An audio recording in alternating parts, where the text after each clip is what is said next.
सबसे पहले बड़े बुजुर्गों को, मेरे भाइयों को हाथ जोड़कर राम राम।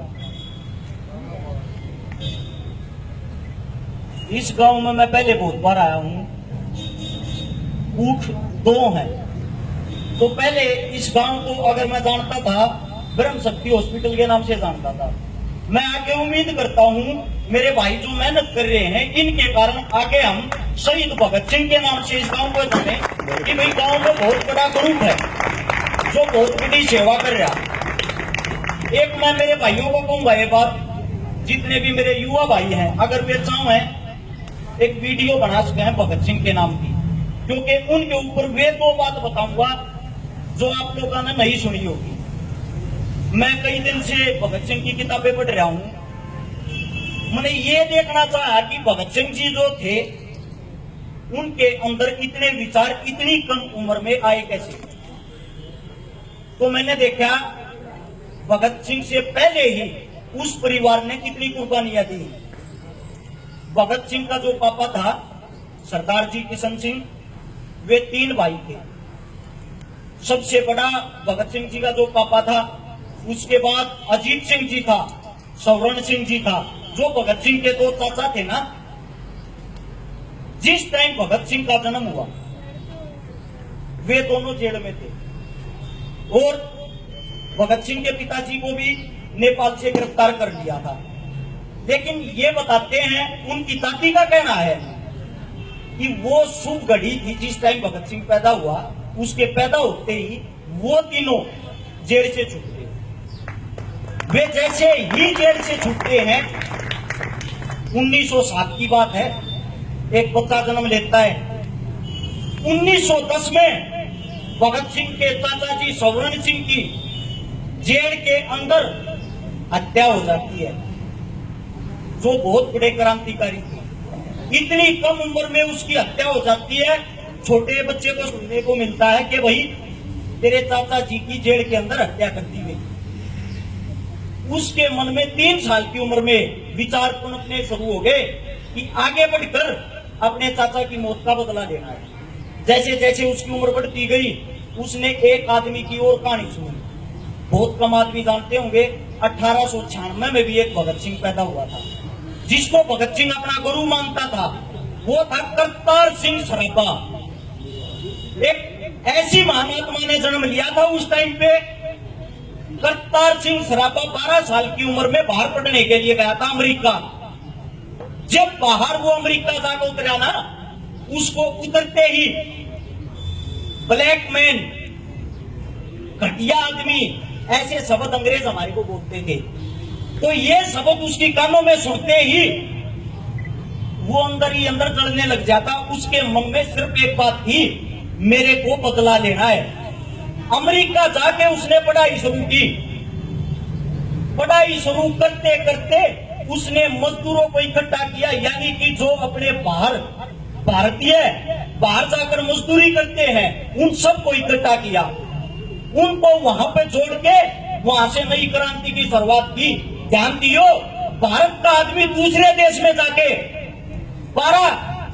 2012 की बात है, 1996 में पैदा हुआ था, यानी कि उसकी उम्र 15-16 साल थी, कोई ज्यादा बड़ी नहीं थी।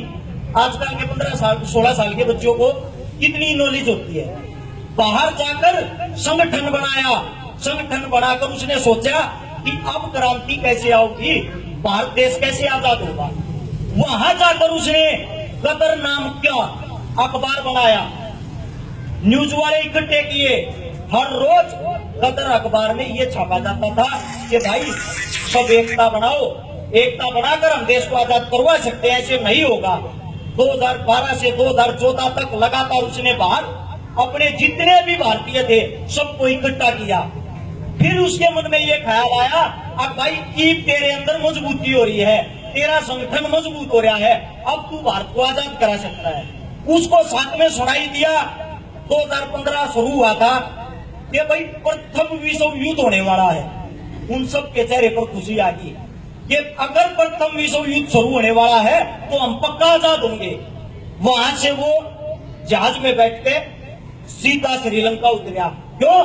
क्योंकि उस टाइम पे पंजाब में बाहर देश में रहने वाला जो भी भारतीय आता था उसको गिरफ्तार कर लेते थे। क्योंकि यो कुछ न कुछ सीख का आया होगा और यहाँ पर आता है कदे यो कोई चिंगारी ना सरका दे क्रांति की। तो वो डायरेक्ट श्रीलंका उतरा, श्रीलंका से ठीक ठाक भारत पहुंचा। भारत पहुंचने के बाद उसने यहाँ पे जगह जगह मेरठ, इलाहाबाद, आगरा, पंजाब सब जगह उसने अपना सर्कल जोड़ा। सर्कल जोड़ने के बाद क्रांति के लिए तैयार हो गए। क्रांति का दिन टेक दिया 2015 में 21 फरवरी। ये भाई 21 फरवरी को एक साथ आजादी की आवाज उठाओगे, हर हाल में हमने आजादी देनी है। बीच में बैठे एक लड़के ने सवाल करा, करतार जी हमारे पास हथियार तो है ही नहीं, आजादी कहां से लेंगे हम, हमें लड़ने के लिए हथियार चाहिए। करतार सिंह के अंदर जुनून था, वो एक छोटी बात पे अपना आंदोलन नहीं बिगड़ने देना चाह रहा था। उसने बोला डाका डालेंगे हम, डाका डालकर पैसे इकट्ठे कराएंगे और पैसे इकट्ठे करके हथियार लेके आएंगे। वो उनमें सबसे बड़ा था परमानंद, जिसको बड़ा भाई मानते थे। बोले परमानंद से बात करो पहले, अगर परमानंद बोलेगा कि डाका डालना है तो हम तैयार हैं। ये बात सुनते ही करतार सिंह ने सोचा कभी आंदोलन बिगड़ ना जा। वहीं से सीधा उसने ये बोला बिना पूछे कि मैंने परमानंद से बात कर ली है और डाका हर हाल में डालना है। पंजाब में एक गांव में डाका डालते हैं। डाका डालते टाइम जिस घर में डाका डाला एक सुंदर लड़की थी। हर जगह एक न एक उचित इंसान होता है जिसके कारण हमारा पूरा सब कुछ बर्बाद हो जाता है। एक उचित इंसान ने उस लड़की का हाथ पकड़ लिया। करतार सिंह सराफा ने ये नहीं देखा ये तेरा साथी है, रिवॉल्वर निकाली और उसके सिर पे लगा के बोला या तो इस बहन के पैर पकड़ के इसकी माँ के पैर पकड़ के अभी माफी मांग, नहीं तो तेरे को गोली से उड़ा दूंगा। और तेरे को मैं अब तक गोली से उड़ा देता अगर तेरी आजादी में जरूरत नहीं होती तो। उसने वहीं पैर पकड़ के माफी मांगी। उस लड़की की माँ ने देखा मजबूरी में बदमाश गुंडे बने हुए हैं, ये सच में गुंडे नहीं है। उसने पूछा बेटा आप चोरी डकैती क्यों कर रहे हो इस उम्र में? उसने बताया माता जी हम आजादी चाहिए, आजादी के लिए हम पैसे इकट्ठे कर रहे हैं। उसकी माँ ने बोला आंखों में आंसू लाते हुए बेटा या तेरी बहन बयान जोगी हो रही है और मेरे पास पैसा नहीं है। करतार सिंह लूट का जितना माल ले रहा था वो बिछा दिया और बोला माता जी जितनी इच्छा हो उठा दे। उसकी माँ ने लड़की की ने जितने में साथी हो जाए वहां से उतना धन उठा दिया। करतार सिंह सराफा ने वापिस वो बांधी, उसको कंधे पे लिया और वहां से चल दिए। ऐसे दिल का इंसान और उसकी महज उम्र उस टाइम पे 18 साल थी। वहां से चल के पूरी तैयारी हो चुकी। एक मुखबर हर जगह होता है। आज तक अगर हम गुलाम हुए हैं अपने कारण हुए, किसी दूसरे इंसान के कारण नहीं हुए हैं। करतार सिंह के साथ भी एक करपाल नाम का मुखबर था जो सारी की सारी खबर अंग्रेजों को देता था। उसको पता लग गया कि भाई 21 तारीख को क्रांति छड़नी है। ये बात करतार सिंह को भी पता लगी कि ये मुखबर है और ये सब कुछ बता देगा। उसने चुपके रास बिहारी को बोला, बिहार का एक आदमी था, कि भाई क्रांति किसको नहीं हम 19 तारीख को करेंगे। लेकिन ये बात छुप नहीं सकती थी। करपाल सिंह को उस बात का भी पता लग गया।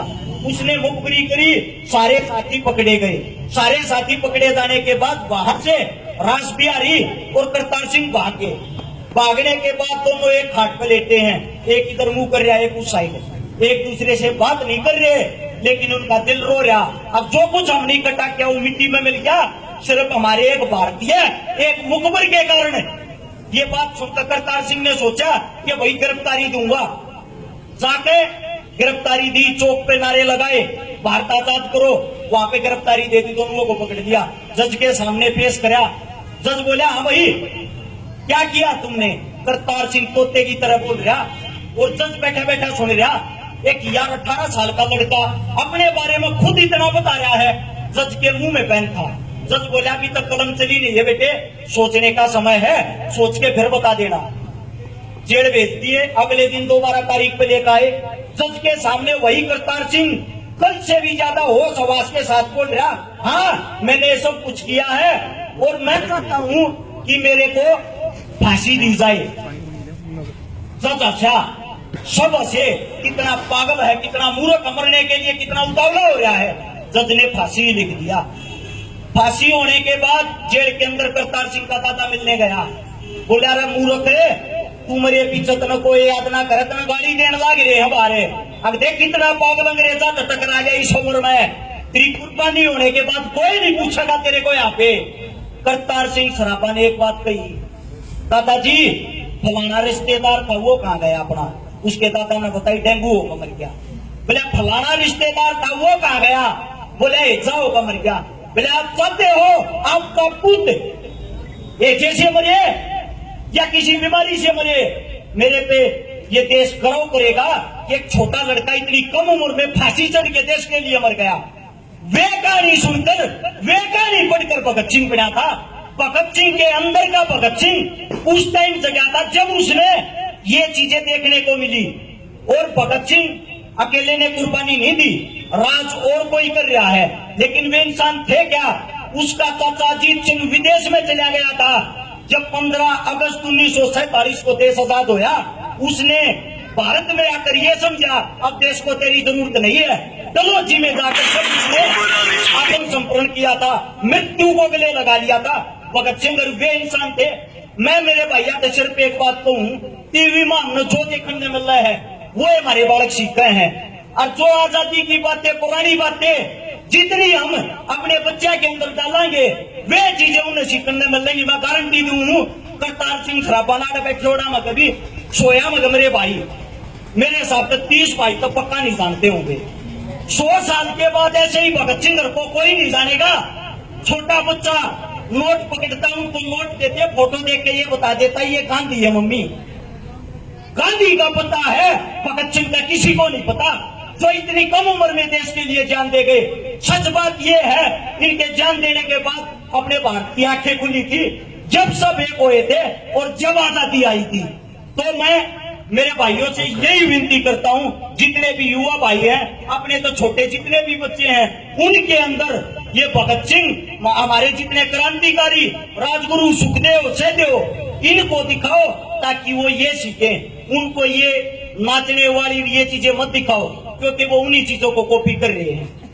कोई गलती होगी, वो आपका छोटा बच्चा था, इसके लिए माफी। और गांव के इस क्लब के भाई ने कही थी कि साथ चाहिए, ये बात कहने की नहीं होती। प्यार प्रेम में इतनी दूर भैया ने बुलाया हूं तो साथ तो अपने आप पे है। कद्दे भी आती रात ने याद कर लियो भाई जी सा हूँ भैया की कह लूंगा। जय हिंद, धन्यवाद।